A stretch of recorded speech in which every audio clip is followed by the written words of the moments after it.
Olá a todos os alunos e alunas, e eu me direciono principalmente a você que está matriculado na terceira série do ensino médio. Estamos dando início a mais uma videoaula do seu componente curricular Sociologia. Sou o professor Ney Araújo e esta videoaula tem uma peculiaridade. Está voltada ao Exame Nacional do Ensino Médio no sentido de orientar você para que possa se familiarizar com conteúdos e com tipos de questão que possam compor o exame que brevemente você irá se submeter. As questões que serão apresentadas ao longo desta videoaula irão contemplar a seguinte temática: capitalismo e globalização, termos e assuntos bastante pertinentes na atualidade e principalmente quando levamos em consideração os estudos sociológicos. Vamos começar a apresentação das questões? Visualizem em tela. Temos uma primeira questão. Solicito que vocês acompanhem de forma bastante atenta a leitura do enunciado e das 4 possibilidades de resposta. Vamos lá. A primeira condição para o estabelecimento da paz perpétua é certamente a adoção geral dos princípios do capitalismo, laissez-faire, retirado do livro Governo Onipotente. O que significa essa expressão laissez-faire? Simplesmente é uma expressão que nasceu junto com o advento do liberalismo. Nós sabemos que o liberalismo econômico é uma vertente que defende a autonomia das questões de mercado, uma autonomia das questões econômicas para que elas sejam decididas, encaminhadas e direcionadas com a mínima participação possível do Estado, ou seja, com o mínimo possível de intervenção estatal. Por isso que, se você pesquisar a respeito do assunto em algumas literaturas, será muito recorrente você também identificar a expressão Estado mínimo, ou seja, o Estado ele é mínimo em que sentido? No que diz respeito às questões econômicas. Por isso que o modo de produção capitalista ele acaba correspondendo a um modelo de sociedade que dentro do seu ordenamento econômico há uma valorização da propriedade privada. Se você parar para atentar, não é proibido, não é ilegal, dentro das regras estabelecidas pelo Estado, o processo de riqueza, o processo de acumulação, o processo de obtenção e o próprio processo mesmo de acumulação de propriedades. Então, levando em consideração a estrutura que nós vivemos, então tudo isso é muito lícito, porque afinal a estrutura, inclusive ideológica que nós estamos inseridos, nos incentiva a esse processo de geração e de obtenção da propriedade. Vamos agora no comando da questão e fazer a leitura das possibilidades de resposta. Qual a alternativa que melhor representa as características do capitalismo laissez-faire? Alternativa A: o sujeito como agente de mudança da história, abolição da propriedade privada e fortalecimento do Estado frente à economia de mercado. Alternativa B: submissão do indivíduo à coletividade, autorregulação do mercado e construção de uma sociedade sem classes.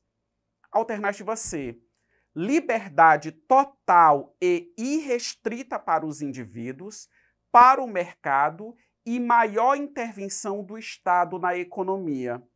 Alternativa D: o indivíduo é o agente econômico fundamental, liberdade de mercado e o papel do Estado restrito à proteção do direito à propriedade e à manutenção da paz. Enfim, como nós vivemos em uma sociedade baseada no mercado, e como eu disse agora há pouco a todos vocês, a intervenção do Estado ela deve ser mínima no que diz respeito às questões econômicas. a figura do Estado, nesse sentido, acaba sendo exercida apenas como um mediador desses diferentes interesses econômicos. Com base nisso, visualize em tela, a alternativa correta está expressa na alternativa D. O indivíduo é o agente econômico fundamental, liberdade de mercado e o papel do Estado restrito à proteção do direito à propriedade e manutenção da paz. Vamos avançar para mais uma questão? Acompanhem comigo a leitura. Os processos capitalistas impulsionaram diversas transformações que envolvem a circulação de informações, de pessoas e produtos por diferentes países. Foram estabelecidos diversos pontos de interconexão que, de certo modo, aproximam sujeitos, conhecimentos e fortalecem tendências internacionais. Tal situação é potencializada por tecnologias contemporâneas, ao mesmo tempo em que evidencia significativos contrastes sociais, culturais e econômicos. Recentemente, essas transformações tornaram-se mais significativas. Esse fenômeno é chamado de alternativa A, estratificação, alternativa B, globalização, alternativa C, nacionalização, alternativa D, lugarização.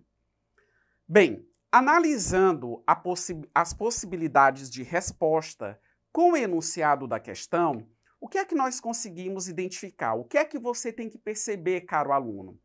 O enunciado, em um determinado momento, ele vai falando, ele trata, aliás, de um contato que vai acontecendo entre uma cultura e outra cultura, ou, em outras palavras, uma sociedade com uma outra sociedade.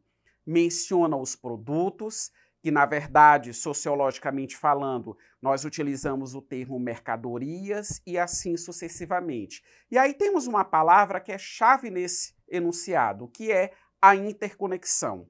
Em síntese, existe a produção de mercadorias e essas mercadorias produzidas, através delas, ocorre uma troca entre os diferentes mercados, ou seja, não há uma setorização, não há uma economia fechada, uma economia restrita, em que o Brasil, por exemplo, só produz para si próprio e assim sucessivamente, se formos comparar com outros países também. Ou seja, então, economicamente, os países eles têm que ter uma economia aberta tanto para a importação como também para a exportação das mercadorias.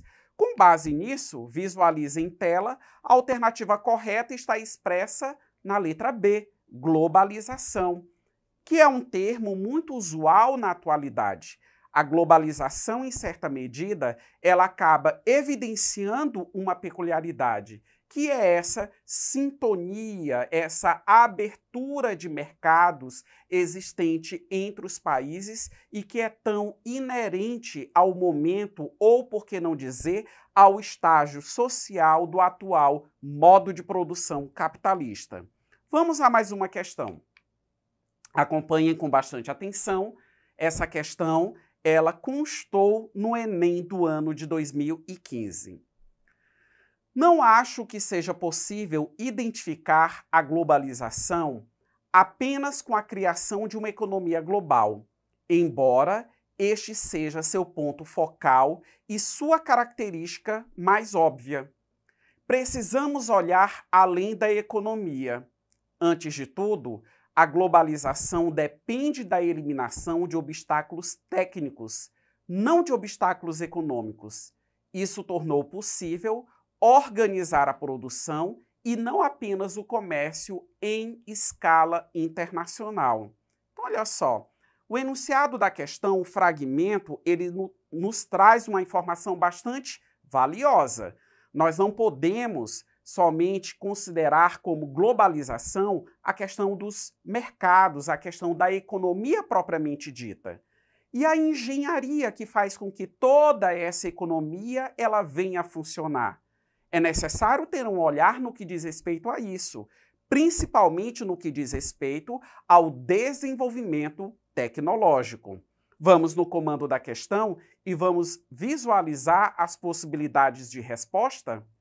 Um fator essencial para a organização da produção na conjuntura destacada no texto é a alternativa A, criação de uniões aduaneiras, alternativa B, difusão de padrões culturais, alternativa C, melhoria na infraestrutura de transportes e alternativa D, supressão das barreiras para a comercialização. Bem, como eu acabei de mencionar, se faz necessário toda uma engenharia para que esse mercado global ele possa funcionar. São as tecnologias que passam a ser adotadas. Nós sabemos que, por exemplo, a internet, que é tão comum entre nós, acaba sendo um desses exemplos, um dos avanços que acabou contribuindo com a globalização do mundo. Mas tendo em vista a questão, aquilo que está sendo solicitado, a alternativa correta está expressa na alternativa C, melhoria na infraestrutura de transportes, que precisaram se tornar cada vez mais eficientes, adaptando-se à lógica de mercado que vigora nos dias atuais. Capitalismo e globalização foi o tema desta videoaula direcionada ao Enem. Acesse a plataforma eduque.ac. Até a próxima videoaula.